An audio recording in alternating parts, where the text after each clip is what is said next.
Alors en 1909, on va avoir, pas énormément de grosses news, du moins de ce que j'ai vu.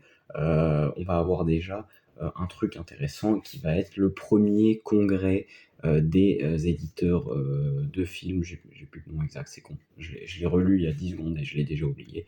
Mais c'était un congrès donc de filmmakers, de réalisateurs et cetera. Il y aura Pathé, il y aura, plein de grandes sociétés qui vont être présentes et en plus c'est présidé par Georges Méliès, le génie Georges Méliès, donc c'est vachement sympa. Et en termes de films, il y a bien un film dont j'aurais voulu parler qui est Le Collier de la Reine de Louis Feuillade, mais pas moyen de le trouver sur internet. J'ai regardé sur YouTube. En fait, le problème c'est que comme l'histoire du collier de la reine, collier perdu, machin, est super connue, il y a beaucoup de vidéos de vulgarisation historique dessus. Et forcément, si le film est sur YouTube, en tout cas, il est perdu au milieu des trucs et les recommandations de YouTube ne me permettent pas de le retrouver. Et par contre, il y a un truc qui m'a attiré l'œil. J'avais pas prévu de parler de David cette fois-ci. Je me cours pas. David Wark Griffith, pas Dwight. J'avais pas prévu de parler de lui. Enfin, je l'ai mentionné dans la dernière vidéo, mais j'avais pas prévu de parler de ses films avant ni après en fait La naissance d'une nation. Je voulais parler que de ça parce qu'en fait j'ai pas trop de sympathie pour cet homme et je voulais pas m'intéresser à sa filmographie. Bon après c'est peut-être une erreur de quand on n'apprécie pas quelqu'un de pas s'intéresser à son travail, mais bon, ne connaissant que La naissance d'une nation, j'étais pas très motivé à donner entre guillemets de la visibilité à ce mec, même si je fais des vidéos qui font 4 vues et que lui est internationalement connu dans le monde comme un des plus grands réalisateurs, enfin en soi, puisqu'il a fait un des films qui était le plus rentable au monde. Il est bon, c'est pas de la visibilité en soi, même si aujourd'hui il est un peu plus oublié, je pense, par les gens qui sont pas spécialistes en tout cas. Je ne me revendique d'ailleurs pas du tout comme un spécialiste, hein, qu'on soit d'accord. Mais voilà, donc j'avais pas prévu de parler de sa filmographie parce que je voulais parler de La naissance d'une nation et être débarrassé de lui, de ne plus retourner sur des trucs, voilà. Mais en 1909, il a sorti une série, une saga de 3 courts-métrages. Le premier fait une vingtaine de minutes, le dernier 4 minutes et quelques, et j'ai pas réussi à voir celui du milieu. Je l'ai pas retrouvé sur YouTube. Pareil, comme il s'appelle Le visiteur de sa femme, et qu'en anglais, bah, du coup, c'est His Wife's Visitor, forcément, quand on tape ça sur YouTube, on trouve des trucs que j'ai pas envie de cliquer dessus. Et j'ai pas réussi, même j'ai vu des playlists films muets. J'ai vu une playlist filmographie de D.W. Griffith et j'ai pas trouvé ce film malheureusement. Alors j'aurais peut-être dû chercher plus longtemps, mais voilà, j'ai pas trouvé. J'ai cherché une vingtaine de minutes au moins, peut-être même 30, et je l'ai pas trouvé. Donc j'ai regardé que le premier et le troisième, même si la continuité est pas vraiment importante, donc c'est pas dramatique. Surtout que j'ai vu le premier, et voilà. Donc c'est ce qui semble être une des premières sagas du cinéma, voilà. C'est ce que j'ai l'impression d'être l'une des premières sagas du cinéma.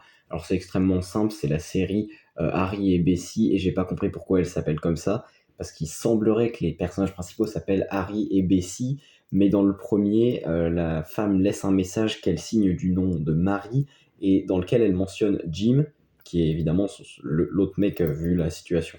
Et je vais expliquer pourquoi justement. Donc en fait, dans le premier film, on a un jeune couple qui s'embrasse, et voilà, ils sont surprendre par les parents de la fille, qui agissent. En fait, on comprend pas trop, on se dit, ah, il est en train d'essayer d'intimider le mec, mais en fait, il est sympa, voilà, parce qu'en fait, il regarde méchamment, le père regarde méchamment le copain, et puis quand tout le monde a la tête tournée, il rigole avec sa femme, bon voilà. Donc visiblement, c'est de l'intimidation plus ou moins pour rigoler.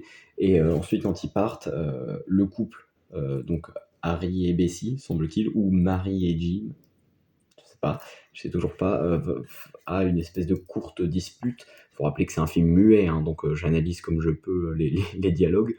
Et ensuite, ils prennent la décision de laisser un mot, et le mot est papa et maman. Faut que je me le retraduise en tête, j'ai plus les mots exacts, mais on s'en fiche. C'est quelque chose de l'ordre de papa, cher père, chère mère, que cela vous plaise ou non, Jim et moi allons nous marier, et c'est signé Marie.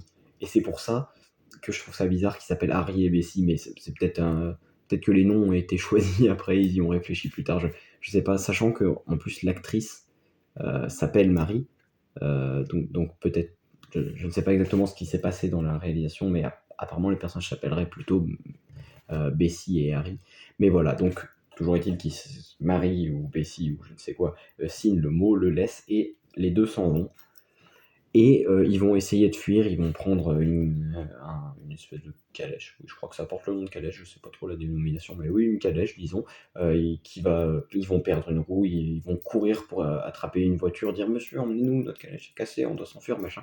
Les mecs les prennent, ils partent, après c'est le bordel, la voiture explose. Bon, ils ont plein de péripéties. À la fin, ils essayent de s'enfuir, de partir en bateau pour continuer à s'éloigner de chez les parents, mais tombent dans l'eau, sont tout crades, et là, ils abandonnent. Ils rentrent et en fait, on a un montage parallèle à ce moment-là où on voit eux qui fuient et en même temps, pendant tout le film, toute la famille qui s'exalte, où en fait les deux parents trouvent le mot, disent «Ouah, notre fille va se marier, génial!» Ils commencent à faire la décoration, ils invitent les gens, ils leur disent «Regardez, oh, ils vont se marier, génial!» Donc ça fait en fait une sorte de quiproquo. Et donc quand Harry et Bessie retournent à la maison, ils sont tout crades, ils sont tout déçus, ils savent pas ce qu'ils vont faire. Sûrement comme il n'y a pas trop de dialogue, d'explications, etc. Bon voilà, je suppose que Marie doit se dire «Putain, je vais me prendre une rouste de mon père», et en fait ils arrivent et tout le monde est là, waouh, tout le monde les célèbre, le prêtre les marie, ils sont encore dégueulasses, ils sont là comme ça, ils comprennent rien. On leur dit: «Ah voilà, vous allez vous marier», le prêtre dit, il prend leurs mains, il les marie, eux ils s'embrassent et tout le monde est content. Et donc ça c'est la fin du premier film. Ensuite le deuxième film s'appelle His Visitor Wife, donc le premier c'était They Would Elope, donc ils s'enfuiraient. Le deuxième, Le visiteur de sa femme. De ce que j'ai lu comme scénario, enfin comme synopsis, c'est que la vie de couple commence à se dégrader un peu et donc His Visitor's Wife, bon voilà, le visiteur de sa femme, vous comprenez. Et donc ça, malheureusement, je n'ai pas pu le voir, je ne peux pas en dire grand chose. Et le dernier, par contre, est beaucoup plus court. C'est Oh mon oncle ou Oh uncle en anglais. En VO, évidemment, je mettrai les liens des deux que j'ai pu trouver, hein, comme d'habitude. Donc celui-ci, apparemment, de ce que j'ai lu dans synopsis, on comprend pas exactement tout quand on le regarde, je trouve, mais j'ai lu un synopsis à côté qui m'a fait comprendre un peu. Apparemment, donc, enfin, d'ailleurs, j'ai peut-être mal regardé, il faudra que je vérifie, mais il y a un détail qui peut faire qu'en fait tout est facile à comprendre ou non, en fonction de s'il y est ou pas. Donc, bref, le synopsis nous dit que l'oncle de Harry euh, va voir son cousin, donc le cousin de Harry, et déteste sa femme, il la trouve horrible, machin, et il lui envoie un mot qui, semble-t-il, serait de l'ordre de la femme de ton cousin est un effondrement, si tu te maries, je te déshériterai. Et il n'est pas au courant que Harry s'est marié entre-temps, et donc il arrive, Harry a vu le message et dit oh, là, là. Donc sa femme se déguise, enfin sa femme prend le tablier de la bonne pour se faire passer pour la bonne, et l'oncle va la draguer. Et donc Harry va commencer à péter des plombs, essayer de le frapper avec une chaise et tout, mais à chaque fois l'oncle se retourne et fait ah, oh, non, je m'assois, bon voilà. Donc, des choses comme ça. Donc l'oncle ne cesse de draguer Marie jusqu'à ce qu'à la fin Harry pète un plomb, il la prend, il dit voilà c'est ma femme, machin, voilà, j'en ai marre.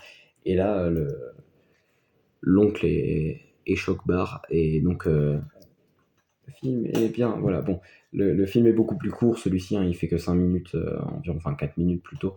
Donc celui-ci est beaucoup plus court, et en vrai, j'ai bien aimé le premier, je trouvais la dynamique du quiproquo, des trucs assez sympas. Celui-là, bon, c'est la succession de choses qui se répètent, en fait.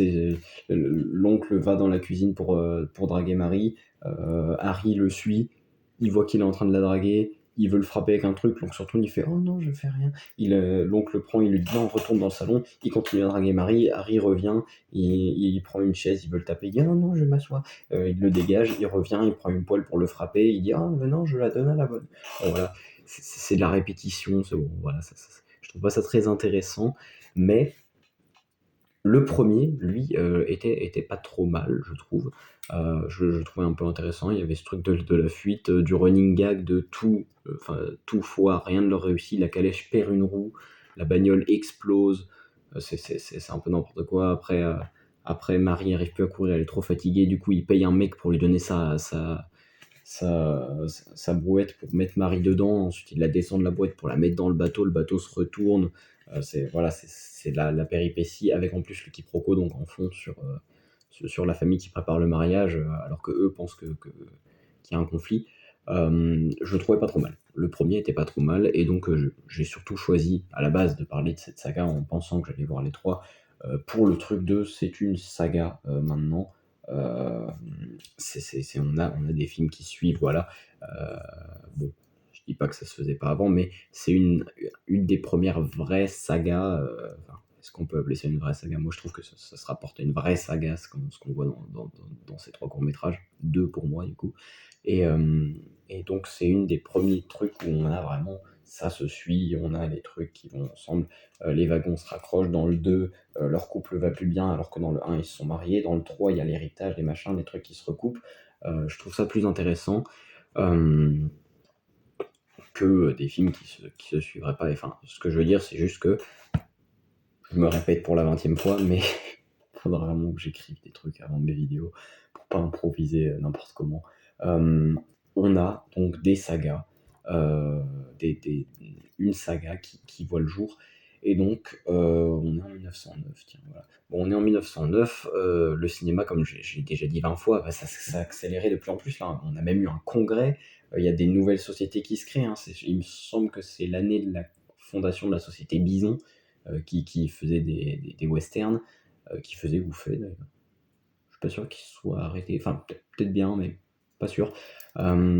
Toujours est-il que, voilà, le cinéma s'accélère, on a des sagas, les mecs disaient: «Mais viens, je fais plusieurs films et en fait, il y a une logique». Bon après, ceux-ci étaient diffusés, ensemble, me semble-t-il. Je crois qu'ils étaient tous diffusés d'affilée. Donc, bon, c'est pas saga, voilà, c'est pas saga où, tu 3 ans pour voir la suite et suspense et machin. Mais on a quand même le début des films qui se suivent, des logiques, dans ce genre de choses. Et moi, je trouve ça vachement intéressant. Je trouve ça super sympa. Donc, David Wark Griffith, je l'aime toujours pas.